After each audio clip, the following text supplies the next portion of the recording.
Hey everybody, it's Rob from Flailthroughs, and this is the Gundam Battle Operation 2 PlayStation Network update for the week of July 10th, 2025. This week's new mobile suit is the Daghi Iris, and yeah, it's a 3-star. It's going to be, one of the small things. Also, apparently, they added Johnny Ryden's Gelgoog high mobility type, and it has 4 levels and a guaranteed step up. The Gundam Mark II Modulonica issued also now has a level 2, so if you want that, it is available.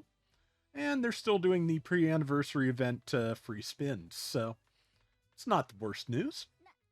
All right, at the moment, at the recycle counter, we have got, let's see, what is actually new? Well, level 2 Thunderbolt Agis are now available at the recycle tickets if you haven't gotten them before. Beyond that, Tail Rider level 4, both ground heavy arms and space types, which is usable on the ground now. Xeon. Yeah, a bunch of other stuff that is available in the DP store. But yeah, a few things that aren't.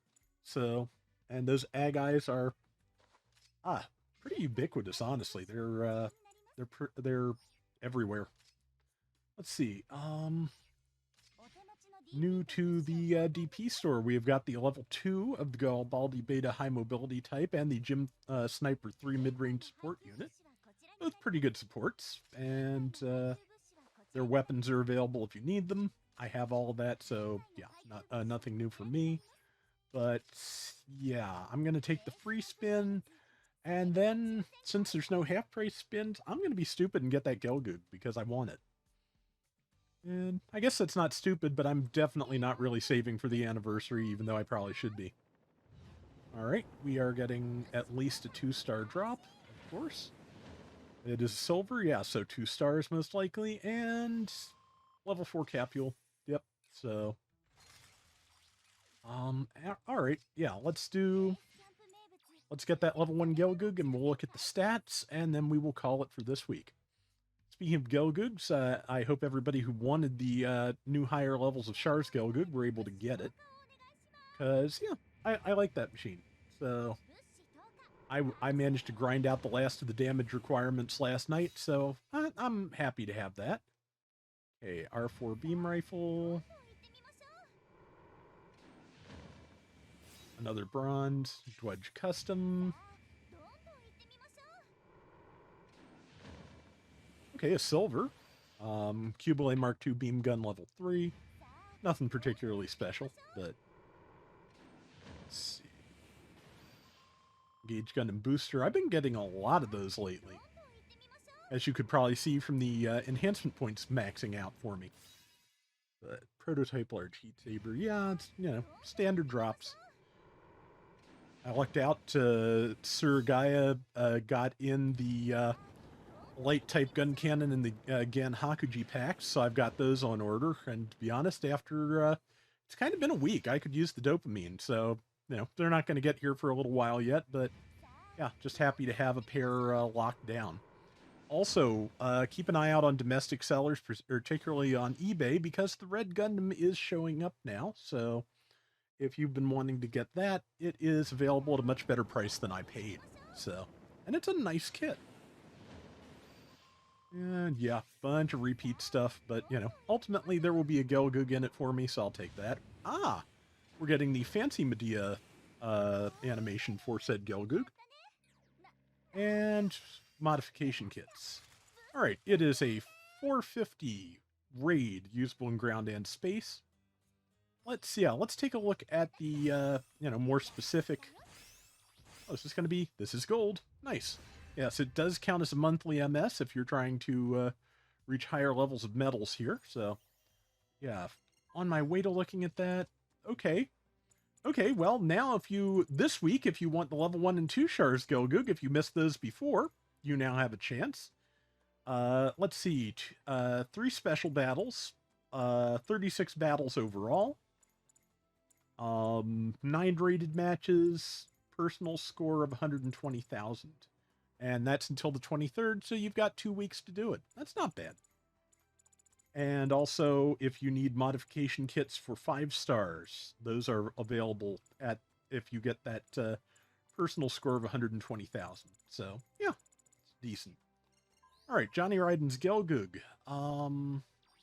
Sort by obtention, it will be at the top of the list, right next to the level 4 Chars.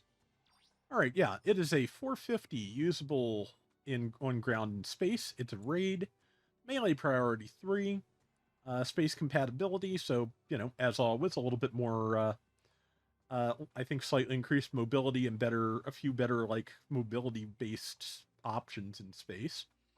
13 close range slots, 10 medium range slots, 9 long range slots.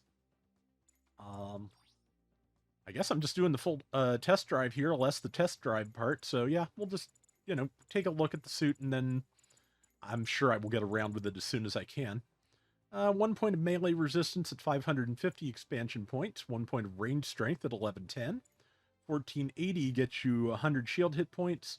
1860 gets its extra expansion slots, taking it to 14, 11, 10.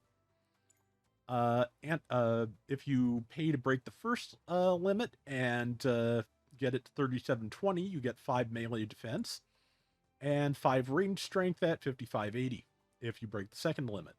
All right, let's look at the weapons real quick. Let's see. Yeah, it can only use the rocket launcher. 900 damage per shot, 6 ammo, range 300 meters, cooldown time 5 seconds, reload 10 seconds. Okay, no suppressive power, but a reasonable rate of fire. Explosions have a wide blast range, so no suppressive power leads me to believe that it probably does build stun.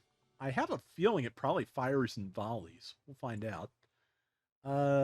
Let's see. Beam Naginata, 2300 damage. Cooldown time 2.5 seconds. Yep, that's what that is.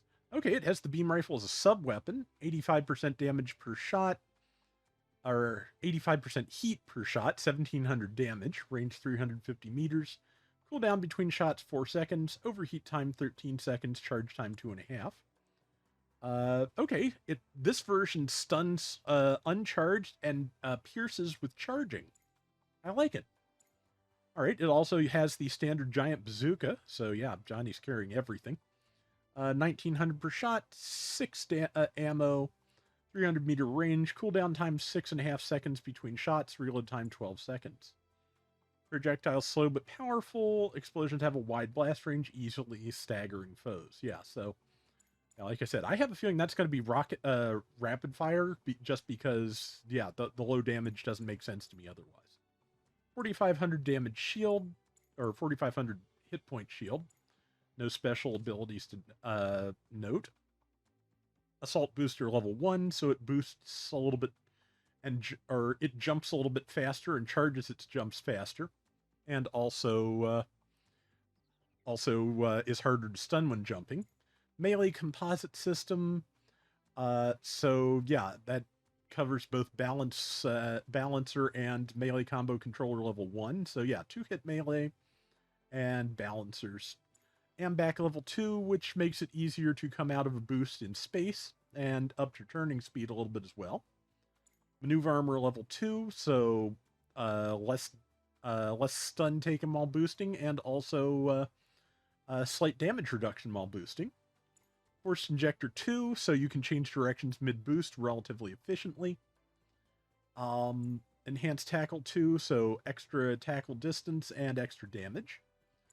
Shield Break Stance Mastery, so it does not get stunned when its shield blows up. Emergency Evasion System level 2, double dodge roll. Flight Control level 1, so it has a double jump, but not any of the further jumping abilities. Anti-blast stabilizer, so it cannot be heavy staggered when a mobile suit explodes next to it.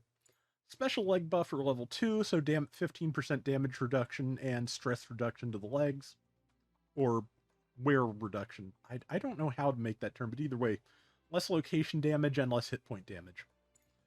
And quick turn. So yeah, it does have quick turn level 1, which is kind of weird because like all of the Gelgoog vertices have that. I would think that would be a special feature of the big fancy shoulder binders and not of the Gelgoog itself, but what do I know? But regardless, that is Johnny Ryden's Gelgoog. Good luck to everybody that wants that. Like the previous one per level step ups that they've done, it will probably go into the standard gotcha pool as well. So even if you don't have the tokens or don't want to spend them, you'll have a shot at it in the future. But that is going to do it for today's Gundam Battle Operation 2 update. We'll be back soon with more. Till next time, everybody take care and have fun. Later.